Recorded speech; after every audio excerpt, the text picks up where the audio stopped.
गांव तब नहीं टूटता जब बाहर वाले लड़ाते हैं, गांव तब टूटता है जब अपने ही राजनीति में बढ़ जाते हैं।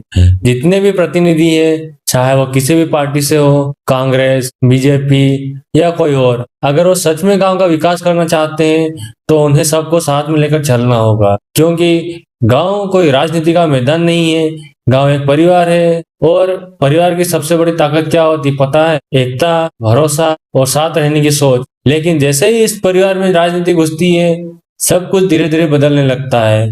पहले विचार अलग होते हैं, फिर लोग अलग होते हैं और आखिर में दिल भी अलग हो ही जाते हैं। छोटी छोटी बातों पर बहस होती है, फिर वही बात झगड़ों में बदल जाती है और झगड़े रिश्तों को तोड़ देते हैं। हिस्सों में, 2 हिस्सों में, 3 हिस्सों में, 4 हिस्सों में। और आप लिख कर ले लो कि टूटा हुआ परिवार कभी विकसित ही नहीं हो सकता। जिस गांव में लोग एक दूसरे के खिलाफ खड़े हो जाए, वहां विकास नहीं होता। वहां सिर्फ और सिर्फ दूरी, नफरत और अविश्वास बढ़ता है। आज गांव में जो अलग अलग गुट बन गए हैं, कोई इस तरफ से या तो कोई उस तरफ से।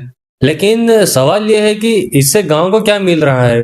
टूटन, बंटवारा और सिर्फ पीछे की तरफ कदम। क्योंकि जो ताकत साथ रहने में है, वो कभी बांटने में नहीं हो सकती। इसलिए जरूरी है कि गांव के स्तर पर राजनीति नहीं, एकता होनी चाहिए। ना कोई भेदभाव, ना कोई ऊंच नीच, ना कोई अपना पराया। क्योंकि जब गांव का हर इंसान एक दूसरे के साथ खड़ा होता है, तभी असली विकास होता है, तभी गांव मजबूत बनता है। और याद रखना, जो गांव एक रहता है वही आगे बढ़ता है। जोहार।